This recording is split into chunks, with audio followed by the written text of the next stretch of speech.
good afternoon, everyone. This afternoon, I want us to look at the total surface area of a cone. And in this lesson that we have for this afternoon, there are two things that I would like us to learn from here. The first thing that I would like us to learn from here is how to calculate the curved surface area of a cone, and then the total surface area of a cone. So I've given two formulas here on top. The first one is for the total surface area. So there are two ways of writing this formula. You can write it like this: pi r, open brackets, r plus L, or you can expand this. And the other one that I've given here is for the curved surface area, which is given as pi r L, where L is the slant height. And so in this lesson, we are going to start with this example here. So in this example, the question says use pi is equal to 3.142, and we have been given a diagram here. So the question says calculate the curved surface area. That is our first question. And so the formula for the curved surface area is given here. So number one here, we have curved surface area is equal to pi r L, where L is the slant height. So now here, when we look at the diagram here, the slant height has not been given. The slant height is this one here. L is supposed to be here. This is where the slant height is. So we have to calculate this. And so we are given this height here, the perpendicular height, and the radius. So we can calculate the slant height here by using Pythagoras theorem. So here is our right angle triangle. Okay, here we are going to have V, here we have O, and we have B here. And this is 3 centimeters. Here we have 4 centimeters. L is here. And so here we are going to calculate now the slant height L.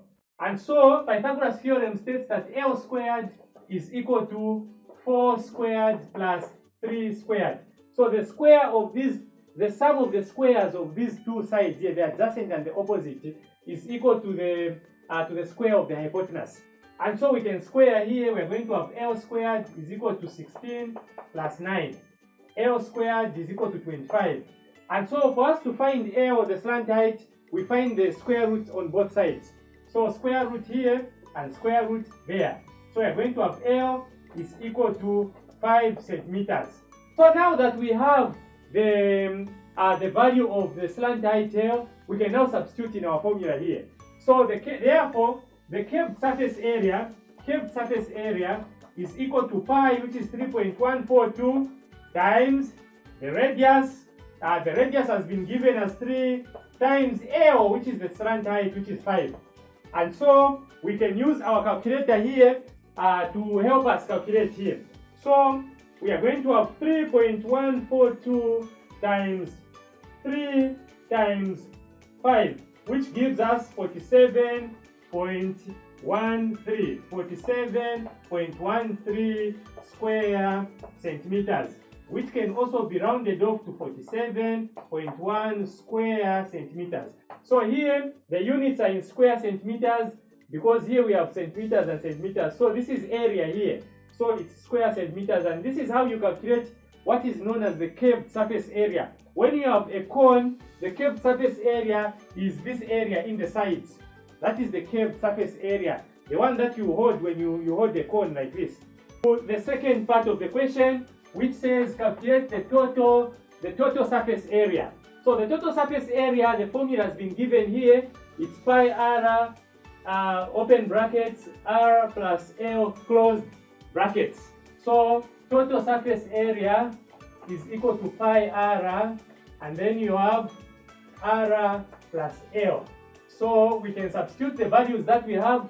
Pi is 3.142, r here is 3, and then you open brackets here, r is 3 again, plus L, which is 5 in our question here. And so we can use our calculator to multiply for us here. 3.142 times 3, we are going to have 3.142 times 3, which gives us 9.426. So when you multiply these two numbers, you get 9.426. And then here you add these two numbers, 3 plus 5, you get 8.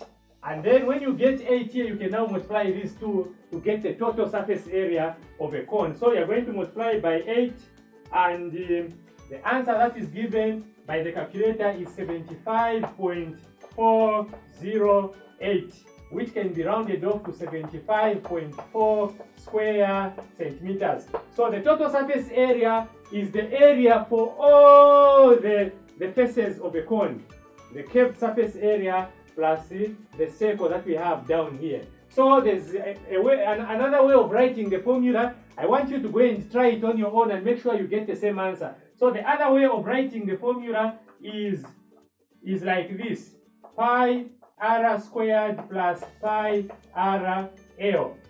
So this formula here can also be used because when you factorize it, that's when you get this factorized form here.